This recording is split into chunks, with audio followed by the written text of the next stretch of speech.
Good afternoon, everyone. Welcome to the first IncubatorCTX speaker series of 2021. I'm Kristen Spindler, Director of IncubatorCTX and a faculty member at Concordia University, Texas. Today's speaker is Joel Coffman. Joel is passionate about strengthening the Central Texas community. He's Executive Director of RecognizeGood, an organization that celebrates and catalyzes examples of goodness. Joel has interviewed over 100 companies to understand their core values and how they play out in ethical decision-making. In today's talk, he's going to focus on ethical leadership. I've known Joel for over 3 years through his work in the Austin business community and at Concordia. Joel is a man of many talents. In addition to being a shining light in Texas, a fun fact about Joel is that he can also play 7 instruments. Joel is joining us from his Austin office. Lauren Moore, events coordinator at Concordia University, also joins us. Lauren will be monitoring the chat for questions and comments. Thanks also to the Concordia Partnership and marketing teams who help behind the scenes to make today possible.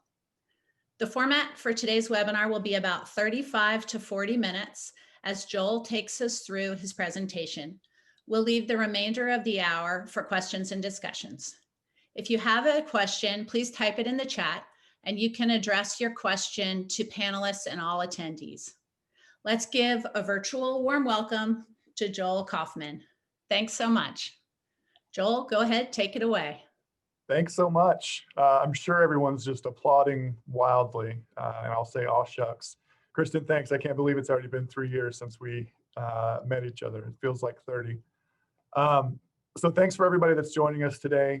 I'm going to talk a little bit about what I've learned over my 8 years in my very unique position, I think can benefit you, whether you're entering the workforce, looking to upgrade, or even if you're in a hiring position.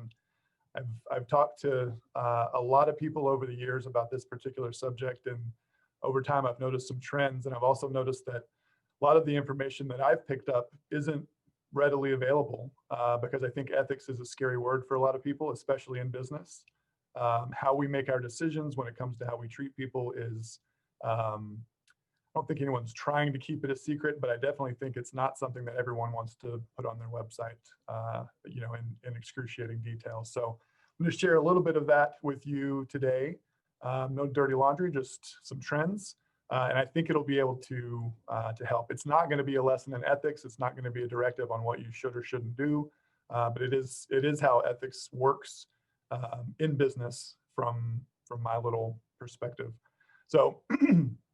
What is my perspective? Why am I here? I'm not a professor. I'm not an entrepreneur. I run a business. I don't own a business. I am multi-employed. First and foremost, I'm a aspiring good father and good husband. Hopefully I meet the bar as often as I can, but that always comes first.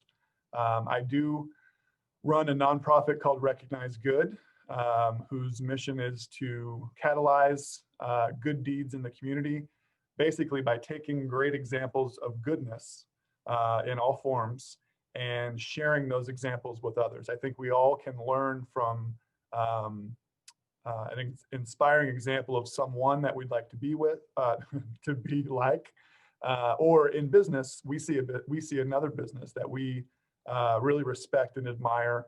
And once we find out about what they're doing, I think it makes it that much easier for us to kind of set our foot and move forward to be like that business once we have that example. So we recognize individual volunteers, like a guy I talked to a couple of weeks ago that that delivered 50,000 meals with Meals on Wheels, and then we were going to recognize him for that. And at the end of our conversation, he said, "Well, I guess I should tell you that I have also donated 100 gallons of blood over the course of my life." That's the type of guy that I want to grow up to be like. That's not our focus today, but that's the most fun part of my job. The other part is interviewing business leaders and really digging into the how they got as good as they are when it comes to treating people well. I do have another full-time job. I'm a VP of marketing at about a 200-person manufacturing group. Some of those businesses are doing very non-sexy things like building cables and wire harnesses and printed circuit boards. But lots of times they're using sexier technologies like 3D printing and DLP micro mirrors and a lot of kind of intelligent manufacturing methods. So the reason I mention that is because I do have one foot in the nonprofit world and another foot fully in the for-profit world. One of my jobs is to make sure that that manufacturing group is making money because that money then goes to fuel the nonprofit that I run. So I think that perspective will inform a little bit of what I'm telling you today because I'm not a non-profiteer trying to save the world, although I do hope I've got an impact on that front. And I'm not a cutthroat business leader by any means. I'm a little bit of both, and I think that bridge in between the two will help inform the perspective today. So my degree is in journalism and advertising. I mentioned sharing examples is a big part of what I do. And I think storytelling has an important role to play. As we progress in our careers, we learn that, you know, the numbers and the charts and the data analytics will really provide some deep detail on certain situations, but without the context of a story behind those numbers, lots of times we don't get the full picture. I feel like the great advice that we get from someone is lots of times great on paper. It's you know, it's a proverb that we hear, and it's like, yeah, I should live my life by that. But then when you try to apply it to the next tough decision that you've got to make, lots of times it's not as applicable. So I think the story, you know, the ups and the downs, the hardships. I was watching my favorite author last night give an old talk. His name is Kurt Vonnegut, was telling about the arc of stories and how the best ones have a rise and then a fall and then a rise again. And then he brought up Hamlet, that, you know, if anyone's familiar with the stories, you know, something happens and then something else happens and nothing really changes until the end, and then he dies. And it's up to you to figure out whether he went to heaven or hell at the end. And that's the toughest type of stories because you're not led to believe one thing or the other. You have to figure it out on your own. I think the downs are just as informative as the ups. And so I think it's going to sound a little bit today like we're grilling businesses to some degree, like we're, you know, judging to some degree. It's not the case. We're trying to learn. We're asking, you know, pointed questions, but I think if you're a business and you're asked that pointed question and you don't have an answer, that's informative for you as well. Maybe slightly embarrassing in the moment, but I think you take those lessons with you, and you, if you believe in continuous improvement and you're trying to be a better person and a better business along the way, every gap that's identified is an opportunity to improve. And so hopefully that's the mindset that everyone will take today. I promise you that's a very positive and optimistic mindset that I take into this subject, because I think we can all get better and we all should strive to do that every day. So one of the programs that RecognizeGood runs is actually in partnership with Concordia. It's called the Ethics in Business Awards. So this is a 20-year-old program. We've run it for 10. And one of the things that, well, the goal of the program is to identify the most ethical organizations, the organizations that treat people with respect, that treat people with fairness, both internally, who they do business with, and their community. And then we make them prove it. And Concordia is a big part of how we make them prove it, because one of the groups joining us today is part of that class. It's a 10-year-old Concordia class whose main function is to take the candidates for this award and essentially grill them, ask them to prove what those candidates answered on a self-assessment of how they think they do when it comes to treating people with respect and fairness and honesty and striving for justice. We ask them, how do you do that? How can you prove that? I think that's the coolest thing. I've been a part of a million awards shows, both my own and others, And most of the time they're based on an application and how you talk about yourself, which is important. But most of them don't ask you to prove it.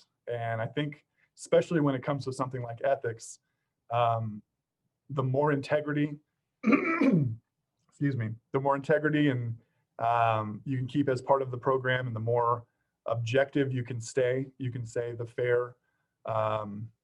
fairness that comes along with that just adds that much more dignity and prestige to something like this. That should be, when we're talking about things like respect and fairness and honesty, you don't want anybody to get away with anything. So that's the mindset that we take, and we're really thankful for Dr. Christian originally, Dr. Gillis. I know this class has been a passion of hers for many years. Professor Araya that's running it this year, we're really appreciative of him, and any of you that may have been through or been in that class right now. We'd never be able to do it without you. And get a quick sip of water. So Joel, while you're getting a sip of water, I wanted to ask you a question. How do you balance purpose and profit? At Concordia University, Texas, we have the vision to be the premier university where the adventure in faith, learning, and life-changing experiences leads to meaningful work. We often talk about mission and margin. So if you could tell us, how do you balance those two? You talk about purpose and profit. Sure. And I'll get into a little more detail later on, but I think the overview, Concordia calls it meaningful work. I've heard it called purposeful employment. I've heard Dr. Christian say mission over margin.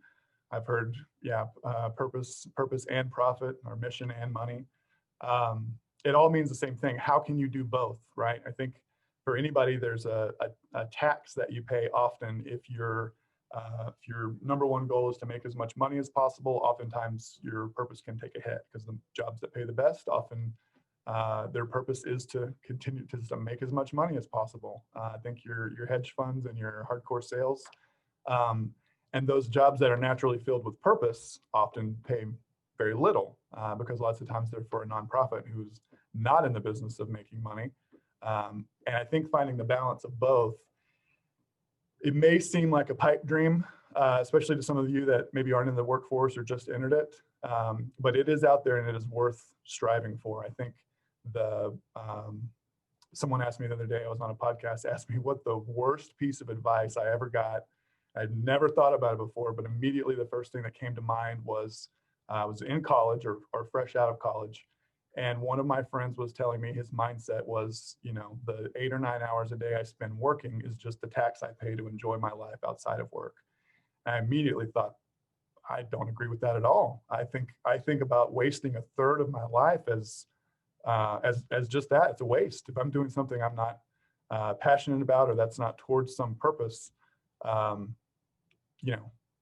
can't imagine just cutting, hopefully 30 years off of my life and saying, well, yeah, I spent that doing something that I hated, and then the 30 were sleeping, but then the other 30 years were really great. I would much rather get closer to that 60 years. I know I got to spend 30 years sleeping, although it's been tough lately with the pandemic, but I think that's the biggest thing. I think the ability to balance both is based on really aligning what you need, what you want with an organization, and finding a way to be successful with that organization. I've heard people give advice that the easiest way to get a raise is to jump from job to job. And sometimes I fully believe that that's true, but I think if even in 2021, if you grow with a company, you'll be able to work your way into a role where you have, sublime purpose in a lot of cases, and also be rewarded as you know the company, and you've got that tribal knowledge that any of you that have worked somewhere for 8, 10, 12 plus years, a lot of you faculty, I'm sure, have been in situations like that. The university so well that you're invaluable at some point. That's my best advice. I gave you the worst advice I ever heard, but that's my best advice to balance. Thanks for the question, Kristen. What is ethics in business? It's not a big scary thing, I promise you. There's a former professor at your university that told me the first time I'd heard it that ethics simply means habits. What you do consistently. And ethics in business, my take at least, is that it's how an organization, and I'll keep saying organization because this includes nonprofits as well. Whatever your business is, it's a business. or it's an organization.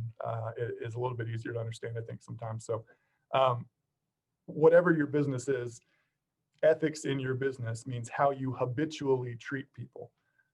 That's been the easiest way for me to explain what this big, scary, gray, ambiguous word ethics means when it comes to the workforce. We've got some cornerstones that we usually like to fall back on, like integrity and honesty and fairness, respect and justice. But at the end of the day, it's how you treat people, and that includes, again, the people in your building, people on your team, people that you do business with, and how you treat your community as a resident in the community, and not just a renter. Your organization, whatever business you're in, has a responsibility to all of those audiences to treat them well. And how you do that is what we're going to kind of dig into today. In the end, the goal is, for the most part, the goal is the same across any type of organization. So it was part of my intro that Kristen read. Part of my job is interviewing business leaders, and I've interviewed over 100 at this point, and it's about how many I feel comfortable enough with the perspective that I've gained to actually share it. I haven't met very many business leaders, if any, that don't believe that their business should treat people with respect, or with fairness, or with honesty, or strive for justice. That doesn't exist. I've met some that haven't ever thought about it before, but the minute that they are asked the question, well, of course I believe in those things. Those are shared values across most human beings, and in a business that doesn't just go out of the way, right? Our personal values that we have as people are naturally going to be part of our business and our business values. That'll take many different forms as to how those personal values weave themselves into different types of organizations, and we'll break that down a little later. But the number one point I want to make is that the values aren't, it's not a small percentage of the business community that believes in things like that. Like I said, I think unfortunately, there's a surge of apathy that hit long ago, and it's kind of carried on. That's not business. We don't have to care about that stuff. We're here to make money. We're here to make our widgets. We're here to sell whatever we sell.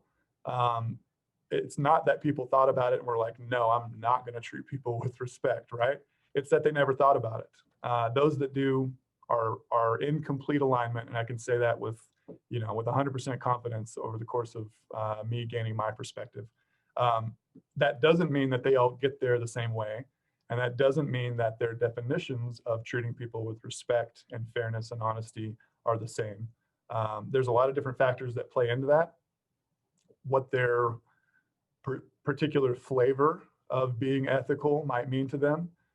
Some might be completely delusional, but they're delusional with good intentions. And it's really about kind of dialing down past that surface level question of, do you treat people with respect? Nobody's going to say no.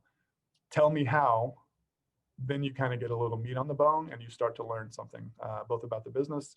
Maybe they're doing it really well, and you can take that for yourself back to your own, or maybe they're not doing it very well, or they haven't really thought about the how ever. I don't know. We just do it. It's just natural. And it's like, well, if you hire a bunch of people that's not natural for, how do you make sure that they do it? Then that's kind of what we're going to dig into here. So I know that all of you chose Concordia for a reason. It's this small Christian university in Austin, Texas. I'm sure you've got lots of reasons, but I would guarantee you that high up on that list is the values that Concordia has and is known for. Those values are why we chose to partner this program with your university in this way, because we need to have those aligned values to be able to trust that students like you and faculty like you are already, simply by being part of the university or signing up, I'm this type of person, and that's important to us because the integrity of our programs. I think that the biggest thing, and this kind of goes back to what we were talking about before, but it's worth bringing up again. The biggest thing about balancing purpose and profit is longevity. I think that's the key. I mean, happiness breeds longevity. If I'm happy with you as my employee and you're happy with me as your boss or your leader, we're both going to get along together for a long time. I mean, you don't leave a job that you're happy at very, very often. I know that especially for Gen X and those entering the workforce, the balance of how much money matters versus how much purpose and happiness and quality of life matters shifting wildly. And any of those of you that that employ people, especially Gen Xers and younger generations, you've seen that play out. You've seen, well, why would you leave that money on the table? Well, because I would be happier doing this role instead. That's a real thing. I'm technically an old millennial. I'm 35. And I know that's true for me, and that's been true since the time I entered the workforce. But it's becoming true for more and more people as our workforce shifts over time. The key to that is, as a business, your job is to be sustainable, to stay in business, to be efficient. And the minute that you lose someone that's completely trained on your team, the statistics are that it costs twice that person's salary to hire someone else. And any of you that, again, are employing people, feel free to correct me on that or tell me that it costs you 4 times as much, but turnover hurts a business like very little else does. And to lose good people that know your business and are talented and have skill, very little else can make your business take a turn for the red than losing good people, especially in high numbers. So it's your job to make sure that you hire the right people and that you keep those right people happy and you keep them on a track. Part of that is your what we call this ambiguous word, culture. So I think it was a Harvard Business Review study that was, they were side by side, 2 studies. One found that 9 out of 10 CEOs believe that improving their company culture would help their bottom line. An investment in improving their company culture would help their bottom line. Therefore, it'd make them look great as a CEO, it'd make their business prosper. Just a little over 40% of employees interviewed said that they thought their CEO was doing enough, or said that their CEO was either doing nothing. I think the word they used was minimal, so I want to be careful. Said that their leadership was either doing nothing or was making a minimal effort to actually improve their culture. So why does that discrepancy exist? If a CEO knows that it makes, if a CEO knows that it makes their business better, why won't they invest in it? Or do they think they're doing enough and their employees simply don't? Do the employees have unreasonable expectations? There's probably a little bit of both. And a lot of times we think about culture as this fluff that doesn't really matter in an organization. But increasingly, it's becoming more and more important. And when we talk about culture, it's this ambiguous thing. But it really comes down to how you treat your people. It's not your pool tables and your ping pong tables and your catered lunches as much as it is what people feel on a day-to-day basis. It's much more than what they get. So part of that is enforcement, right? A CEO could believe in doing things the right way and setting processes in place, and then your direct boss couldn't care less about that stuff. And that direct boss is who you're actually dealing with on the day-to-day. So the leader can sit and interview with me and talk about how wonderful they are and how they truly believe in treating people well. And then you talk to, the next level down, and they don't really share that, at least not in the same way. And you talk to the employees and they say, well, I hear him or her sharing it at the top of the food chain here, but I don't see that from my cubicle. I don't see that from my, my desk in this virtual world at home. There's a disconnect there that a lot of times is this person at the very top not effectively training this person, or this person not hiring the right this person who's got shared values and can then enact what's at the top all the way down to the bottom. That's a big one. I've seen that a lot because most of the folks that I've interviewed over the years have been in leadership, and they've talked about how tough it is to find the right next circle around them to enforce what they're putting in place. All right, we already talked about that part. So what does it actually look like? That's what we're going to dig into now. When you think about treating people with respect and fairness and honesty, it'll look a lot of different ways, and that depends on three things, in my humble opinion here, for the most part, three key things at least. How big is the company? Are they 10 people? Are they 1,000 people? Are they in Austin only? Do they have an Austin branch and they're global? Are they in Austin and Bastrop and Lakeway? How big are they? And to some degree, how spread out are they kind of plays into that. What industry, well, what model are they in? So is the founder still around?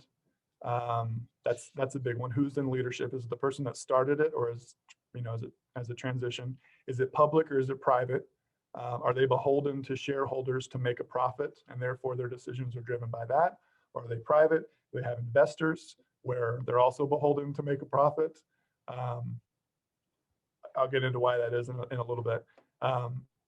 And thirdly is industry. What industry are they in? Look, I work for a manufacturing group. It's gritty. It's B2B.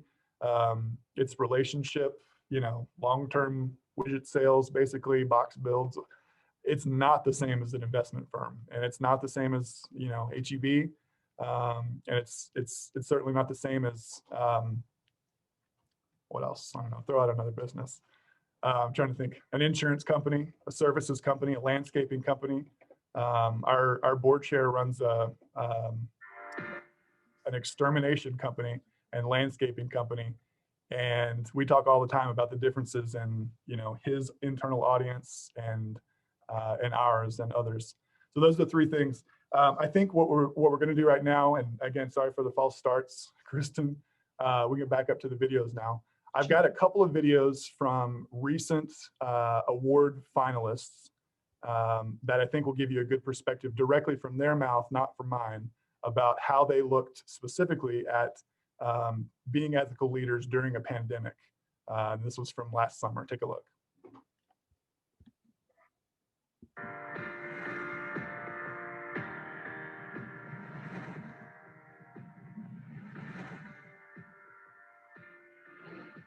One thing we've talked about a lot is that it's not just writing the check, but it's writing the check and showing up. If we're going to make a major investment, we're also going to commit the people resources to see that through and make it a real meaningful relationship and a two-way street, and not just be a funder, but really be a partner. Because we have that strategy and because we have this mission to go back to, it makes those decisions easier. You have to be able, every week is a year, right? Now, every day we still have to make sure that as an essential business, we're getting our work done. But we've really focused on trying to make sure for each individual unique situation in our company, for those who are here on site and those who work from home, how can we keep them safe? And we've looked at so many different new things. We've had more innovative thinking during this time related to safety than we've had before. And most people may not think of safety as an ethical thing, but for us it is. It's one of our core values. Safety is considered our top principle of management. And we think about it as save my life, save my family, save our company, and save our community.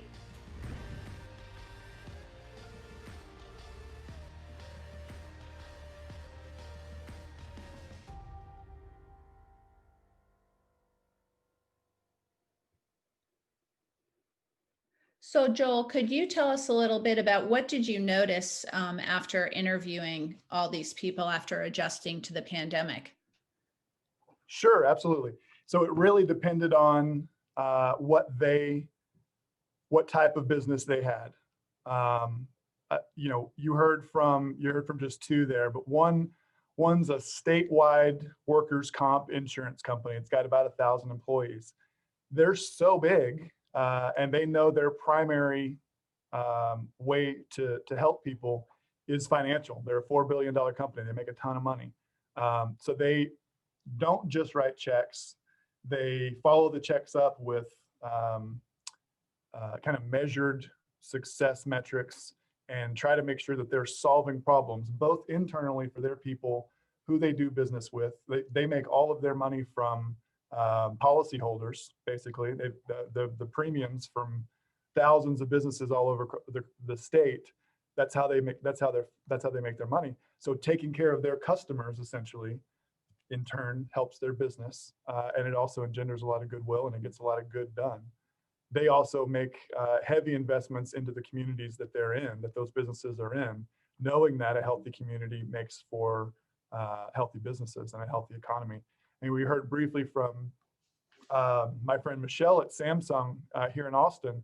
It's the biggest Samsung operation short of Korea here in town, and it's several hundred employees. They make wafers, basically. They're manufacturing. Their focus on safety, I think you could tell, was starkly different than the insurance company, right? So they're making sure they're taking care of their people, but in a very different way. But neither one is wrong, certainly not. And that's not to say that Texas Mutual doesn't keep its people safe, or that Samsung doesn't make its people, financially stable by any means. But the focus and the order depends on the type of company that they are. And then I had a couple of others that were smaller companies, family owned. The founder was still there, and you would be able to hear him talk about how much it meant to him and his wife, who started the company together. This is a company of 60. It was Radiant Plumbing and Air. If y'all have ever heard their little cute commercials, they took it all on themselves. It was their big extended family, and they had value statements, but it was more about going to meet Susie or Jack or whoever on their team and meeting them exactly where they were and helping them personally, basically. You would not get that from Samsung. You would not get that from Texas Mutual, most likely. And again, that doesn't mean that they're worse or better, but it's a different style. So thanks for asking that, Kristen, because I think as everybody reacted to COVID differently, how these different businesses responded truly reflected what their focus was. And I think that's the exact same. It's the exact same way you find out how a business approaches ethics, how they treat people. That's exactly what the pandemic was. Try to keep your business afloat. Make sure your people still have a paycheck. That's maybe most important. And then try to help as much as you can beyond that. All right, so I kind of just touched on the difference between a big company, a small company, the size. But think about that in terms of not just their capability or their style, but in the effectiveness of how they would approach treating people with respect and fairness. If you tried to take the Microsoft or the Google HR checklist for how to make sure we build a respectful workplace and apply it at the mom and pop shop down the street, wouldn't make any sense. The employees would feel like, wait a second, I'd just go talk to Jim Bob, and then we'd have the problem solved. I don't need a checklist or an HR department. I'll just go talk to him directly. And vice versa. Think about if that kind of mom and pop shop mentality was applied at a Microsoft or a Google, it'd be a hot mess. Everyone would be trying to get that CEO's attention for lunch to talk about their thing, and there'd be no system, and it would just be chaos. So the bigger you are, the more systemized you inevitably have to become. The ability to build empathy and humanity into that system is what the best big businesses do. And I think the ability to have, for a smaller company, the ability to have that family feel, but still have a little bit of structure behind it so that it's not so personality based, is the most effective approach. If you base everything on personality, then the minute that you get a bad personality in the door, you've kind of dug your own grave, and you wonder, well, why are they like that? Well, if they had a little bit more structure behind how their workplace is, they might have understood in a different way. They might have thought what they were doing was okay, just because it's all about personality here. So that's size. There's a big difference in size. Leadership and business model. So again, if the founder's there, it's going to be most likely that person's personality just flowing into every single day-to-day decision. It's their values, it's their company. They're the ones that are the final decision maker on just about everything.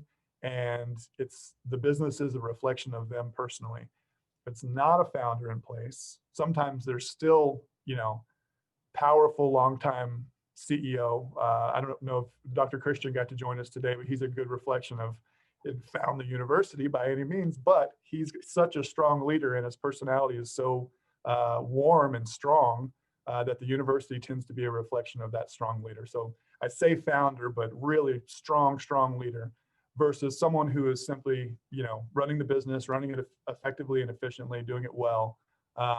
But if it's not the founder, it doesn't mean as much to them and there's not as much personality involved. I think the private or public thing is a big deal too.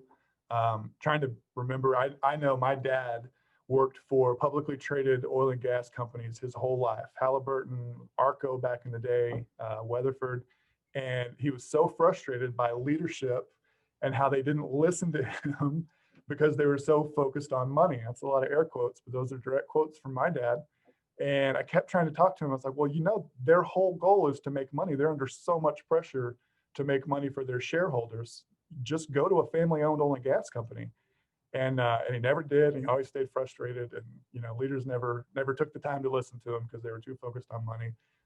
That was a bad alignment of values, to say the least.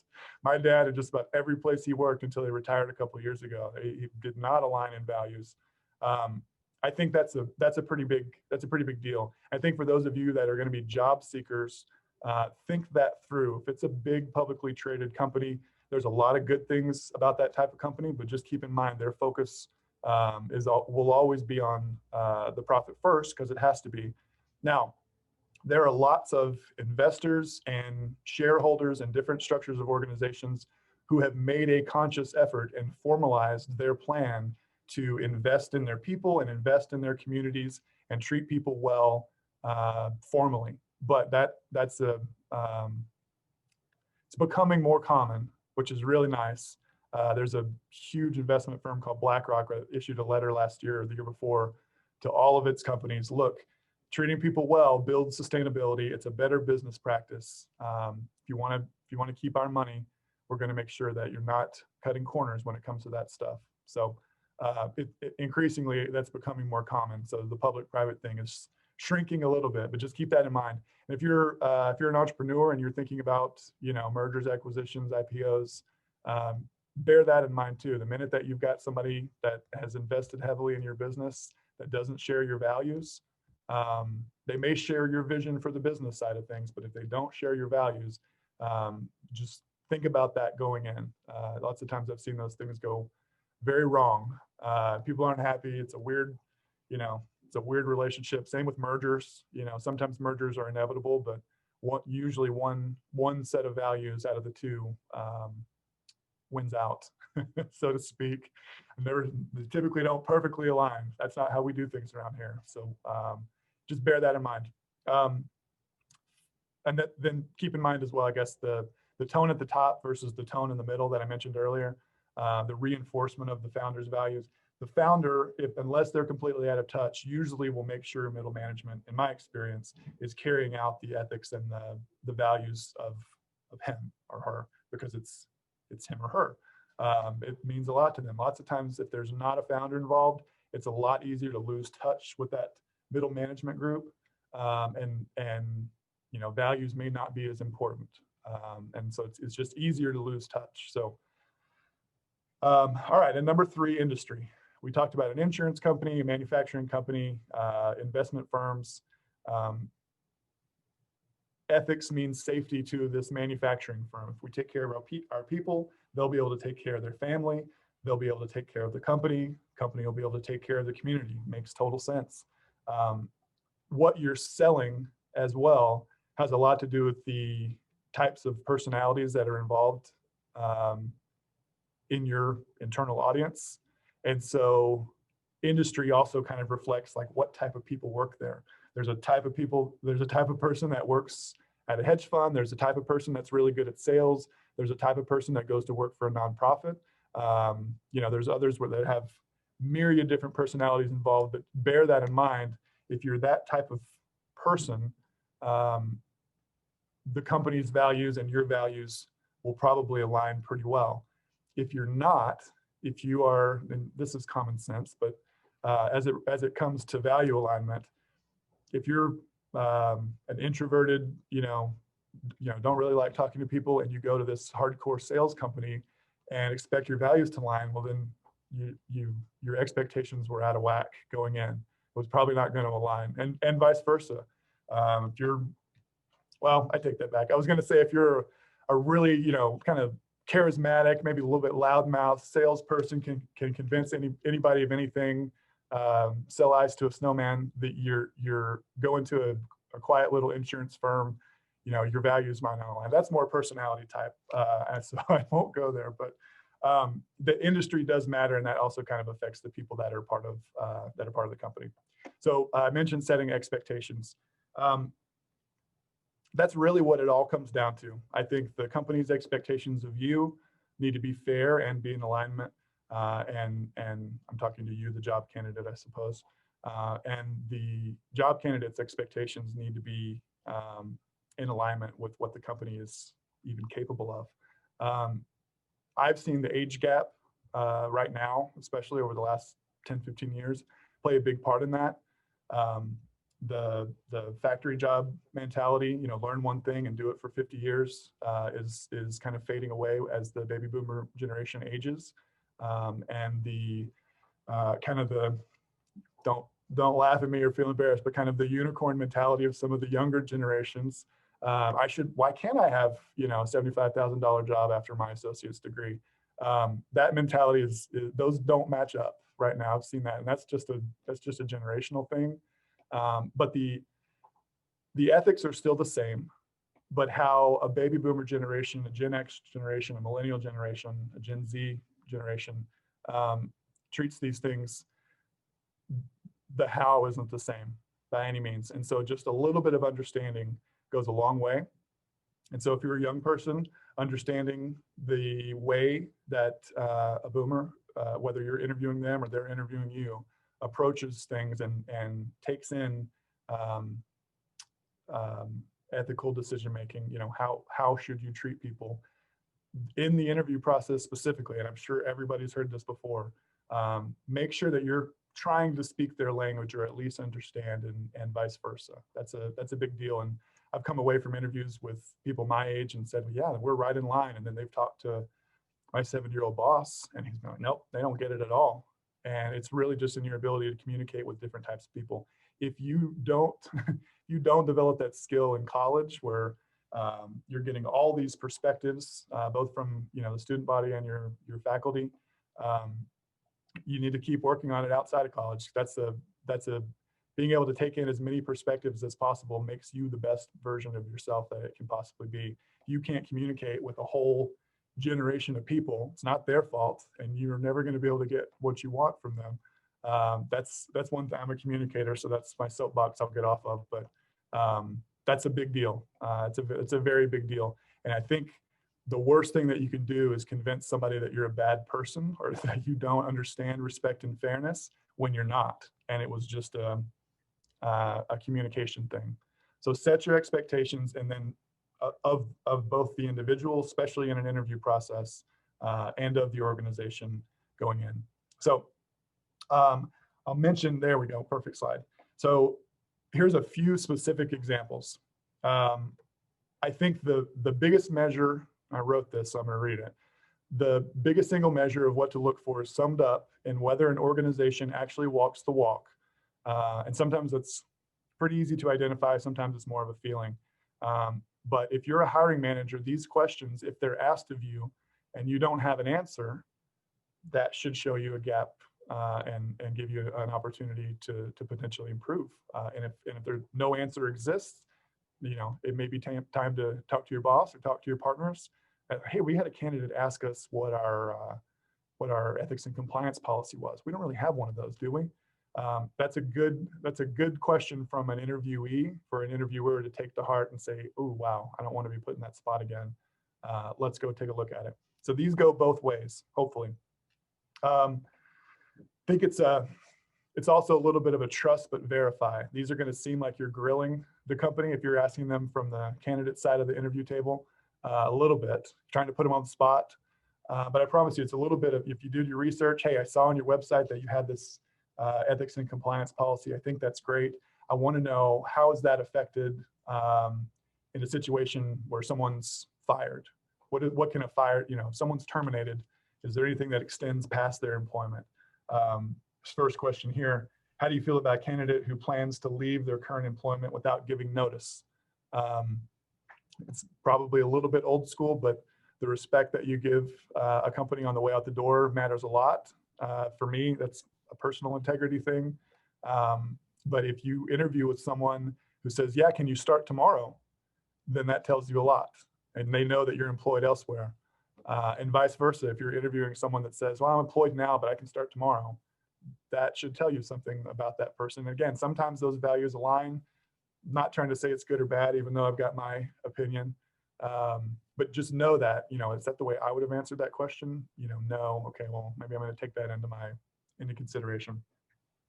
Well, I've got a question. You mentioned this a little bit. Is when you said not really wanting to grill them about their ethics, but how would you balance that, asking these questions that you've touched on a little bit during an interview, but then also not really, would it be inappropriate? And how do you balance asking these questions to know, but then also not kind of feel like you said, grilling them about how ethical they are during an interview? Yeah, that's a soft skill, but it can be done. So, if it were me, they'd know that from my resume and any phone interview I did before I walked in, that what type of person I am and what I want out of a company. I think that again, for job posters and job seekers, making it very clear in the job description or in your resume, this is important to me, is an expectation setting thing.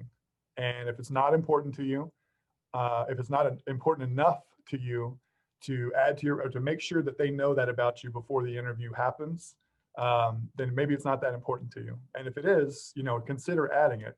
Adding a little bit of character to a resume is a big deal. I look at a ton of resumes. I know some of you do as well. And being able to tell a little bit about what type of person they are, who they volunteer with, any service project that they're interested in outside of their hard skills and their experience really, sticks out, because not many people do it, and it definitely makes an impact. I get so Lauren, I think I'd make sure that they knew it going in. I'd probably sit down and say, I don't mean to put you on the spot, but I did bring some questions because that working at an ethical workplace is really important to me. So if you don't have an answer to these, no problem, but I'd like to at least ask.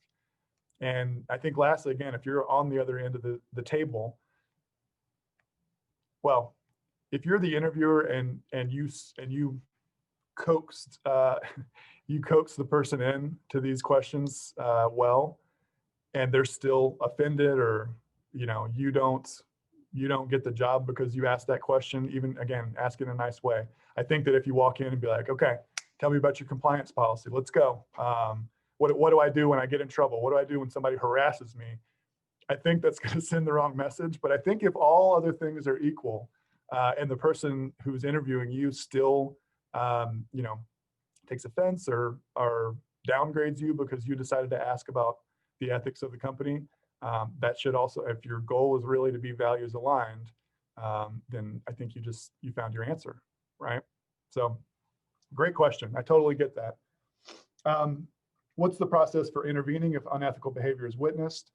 This is the number one thing that corporate surveys have shown, is that we know the policy, but then we don't see it enforced, and we don't have a way to tell anybody about it because lots of times, because the person doing the thing that I don't like is the person that I would that I would normally tell about unethical behavior. It's a bad system.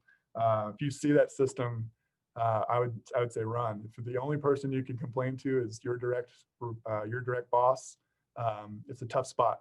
I've seen that go. That gets into an HR rabbit hole. But policy questions are just fine to ask. How is ethical behavior reinforced or rewarded?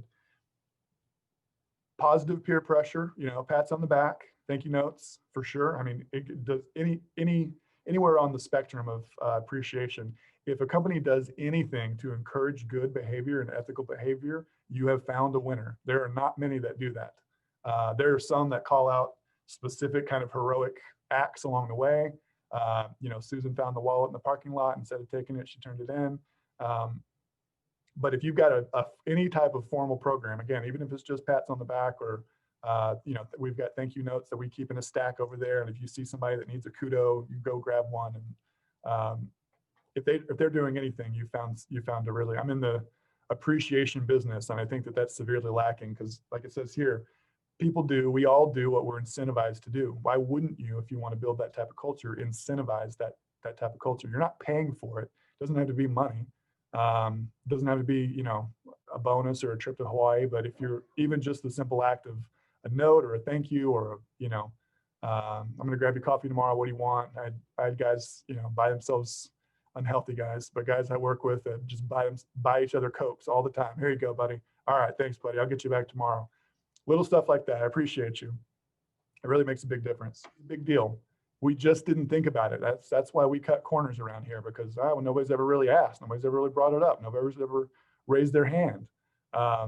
That's the biggest thing. And again, we all fall victim to just not thinking about it. But look, goodness just doesn't exist in a vacuum where there's no evil. And this is not a philosophy talk, but I think that the absence of good can become evil. I think good needs to be proactive. So making it our daily reminder, a part of your day-to-day is a big deal. Well, we've got a couple other questions. If Kristen, you're muted if you wanted to jump in as well. But got a couple questions that came in through the chat, really talking about how do you, if you keep your story captivating and unique in a saturated society. So knowing that storytelling is compelling and being a good storyteller can be that compelling element. How do you keep your story captivating and unique in a saturated society? And then for you specifically, how do you balance that two full-time jobs, jobs and volunteering and your nonprofit? That's one piece of the question. The other piece of the question is how do you maintain separation as not to exhaust one public, but remain engaging and relevant? What was the last? Well, I'll come back to the last one, Lauren. So keeping your story relevant and unique. You know, sure, that can be difficult, especially if you're not a great communicator naturally. I don't think cover letter means a big deal. I'm assuming this is from like a job seeker's point of view. Cover letter is a big deal. I've had people that have come and interviewed and then showed up unannounced the next day with a bouquet of flowers. I think that's creeped us out a little bit. It was a little bit too far. So trying to work on your EQ and making sure that you do something, don't do nothing. Do it quickly, I would say, after an interview. Lots of times, if you're just talking about your character, if you're talking about your resume, I mean, look, tell a little story. I think people get so wrapped up in I worked here, and then I worked here, and then I worked here, and then I worked here. Most of your jobs in 2021 will probably not be very applicable to your next job. Some of them will. Let's highlight those, and then let's tell a little bit of a story. If you're applying for a marketing position, again, like I run, if you show just a tiny bit of graphic design on your resume, you are already impressing me because I look at, you know, a Word doc all day long, and kind of, okay, next. Keeping your story unique is tough because it depends on your given situation. But look, I'd go back to the Vonnegut thing. It's like the ups and the downs. Don't make them have to figure it out. They're not going to, they're looking at you and 100 others. So don't make them have to figure it out. Give them an up, give them a down, you know, give them a, you know, in the beginning there was, and then I learned this, and now I am this. And I think if you can do that in your, you know, in a way that, I mean, nobody else could write that for you but you. So I think it's inherently unique to do it that way. But yeah, from a storytelling point of view, I used to be this, or I started off as this. Biggest thing I learned was this, and now I'm this. That 1, 2, 3. I think that usually is pretty effective. How do I balance? I don't do it. I mean, I don't sleep very much lately. So that's a great question. Thanks. It's tough to balance for sure. I'll tell you that I used to, about 80% of my work week used to be with the nonprofit, and then the pandemic hit and it flipped. And now 80% of my work is with the for-profit, because I've got to keep those doors open to keep my own paycheck coming in. And then we're keeping the nonprofit above board. And we had to restructure a little bit to do that. And it's okay to change and adapt when that thing happens, but most of the time when you think you're maxed out, you're probably not quite maxed out. But yeah, we got to the point where we were really, like, I literally would either going to have to give up ever seeing my wife and daughter or ever sleeping if I take on one more thing. So thanks for the question. And you got to hit me with the last one again, Lauren. That was a little deep. I didn't quite catch it. Yeah, no problem. They said, how do you maintain separation so as not to exhaust one public, but remain engaging and relevant? I don't quite understand that question, honestly. How can you keep from disengaging one public?